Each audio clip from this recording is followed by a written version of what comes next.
ओम नमो नारायण। जय श्री राम, जय माता जी, जय श्री कृष्ण, जय भोलेनाथ।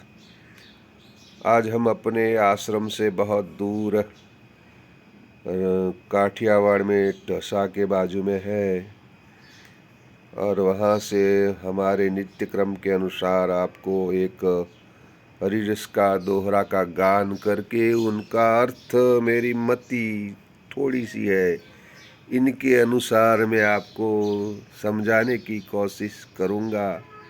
बैठा हूँ सुबह से, तो चलो मैंने सोचा कि भाई अपना काम भी हो जावे थोड़ा बहुत, वरना तो प्रयास वो ड्राइविंग करते रहेंगे और चलते रहेंगे आज पूरा दिन। तो हरिरस में ईश्वरदास जी कहते हैं, अवसर नहीं आवशे, अवसर नहीं आवशे, ईश्वर आँखे पण रे हरिरस प्राणिया, जन्म सफल करजे। हरिरस में ईश्वरदास जी महाराज ने बहुत बड़ी बात कर दी हमारे जीवन के लिए। वो कहते हैं ये अवसर नहीं आवशे, तो मतलब होता है कि हमारे यहाँ जैसे कोई मैरिज लग्न के अवसर आते हैं, कोई और अच्छे अच्छे अवसर आते हैं, वो अवसर में हम सब अपने संबंधियों को लिखते हैं और फ़ोन करके बोलते भी हैं कि ये अवसर मत चूकना हो, बाद में पछताना होगा, या तो हम भी दुखी होंगे आप नहीं आएंगे तो, क्योंकि ये बार बार नहीं आता। इसी तरह भगवान ने जो जीवन दिया है वो भी बार बार नहीं आता, और आता भी होगा तो किसे मालूम है, किसी को नहीं।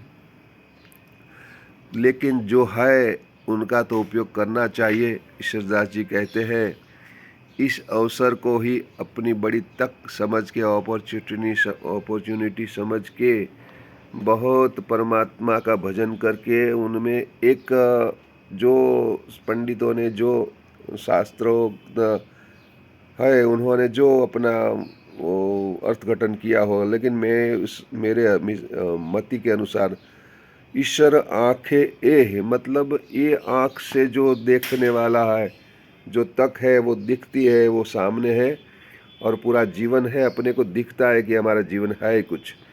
तो ये जब जीवन को मत जाने देना है, और इसी जीवन में ही हमें कुछ प्रयत्न करके, कोई यत्न करके, कोई गुरु कृपा से, या तो अपने खुद से बहुत सारे प्रयास से, जो हमारी चर्म चक्षुआ हैं दो, लेकिन और एक चक्षु है अपने अंदर जो भगवान ने दिया है।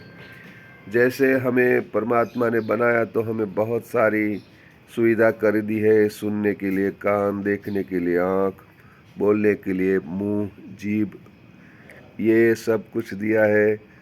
तो ऐसे ही इनका दर्शन के लिए एक और आँख भी दे दी रखी है, तो उनको खोलने के लिए कुछ यत्न प्रयत्न करना चाहिए, और नियमित आप करेंगे तो आपको इसकी भूख लगेगी। जैसे हम भोजन करते हैं तीनों टाइम तो भोजन की भूख लगती है, ऐसे ही भजन की भी भूख आपको लगेगी, लेकिन वो नियमित तरीके से उनका प्रयत्न करना होगा। तो ईश्वरदास जी ये कहते हैं कि अपनी ये तीसरी आंख भी खोल ले, मेरी मति के अनुसार हो, लोग जो समझे। पण रे हरिरस प्राणिया, जन्म सफल कर, ये जन्म सफल कर हे प्राणी, हे मूर्ख मेरे जैसे। आत्मा मैं अपने को समझाता हूँ ऐसे, ईश्वरदास जी समझाते कि हे प्राणी, तो ये जन्म मिला है तो उनको सफल कर ले।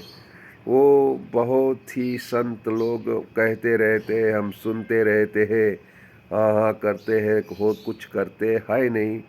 ऐसा नहीं कि सब कोई नहीं करते, कोई मेरी ये बात सुनते होंगे, वो पहले से मेरी बात से पहले से भजन में होंगे ही, और बहुत सारी अनुभूतियाँ या तो भगवान की कृपा उनको मिली होंगी, ज़रूर मिली होंगी, लेकिन हमें मालूम नहीं।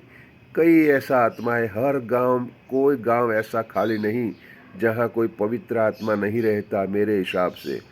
जो लोगों को मालूम नहीं होता, अपने घर में कोई ऐसा भजन करने वाला हो तो बाजू वाले को भी पता नहीं चलता कि कौन कहाँ पहुँचा हुआ है। ऐसा नहीं कि ये भगवे कपड़े पहन के जो घूमते हैं वही भजन करते हैं, ऐसा नहीं है। मेरी बात थोड़ी कई को कड़वी लगेगी, लेकिन सच कहता हूँ कि भजन करने के लिए कुछ करने की ज़रूरत नहीं, लेकिन ये एक भगवान का भेष पहना हुआ है। तो ज़्यादा चिंतन होता है कि हमें क्या करना है, हमें कैसे रहना है, हमें क्या बोलना चाहिए, हमें कहाँ जाना चाहिए, कहाँ नहीं जाना चाहिए, क्या खाना चाहिए, क्या नहीं खाना चाहिए। इनको देख के हमको बार बार उनकी अनुभूति होती है। वो ज़रूरी है, क्योंकि हमें मर्यादा है। जैसे पुलिस वाला हो तो उनको भी पता होता है कि अपना ड्रेस है तो उनको लांछन नहीं लगने देवे। तो ये भी हम हमारे ये भगवा भेष है न, तो हमें बार बार हमें चेतावनी देता है वो पहनना चाहिए। लेकिन ऐसा नहीं कि ये पहनने से प्रभु वजन होता है।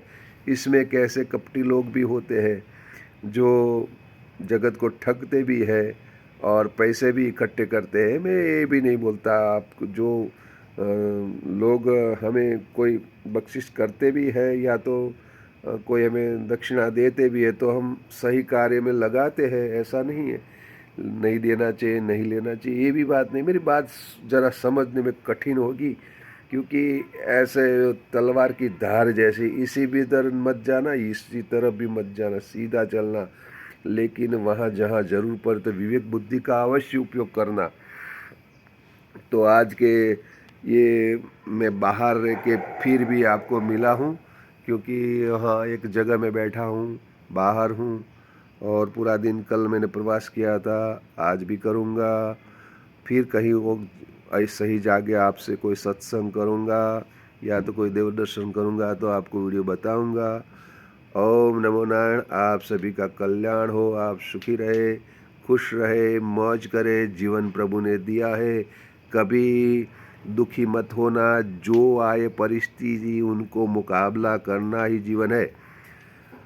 दुख मन में मत लाना, क्योंकि क्या है, कुछ है ही नहीं।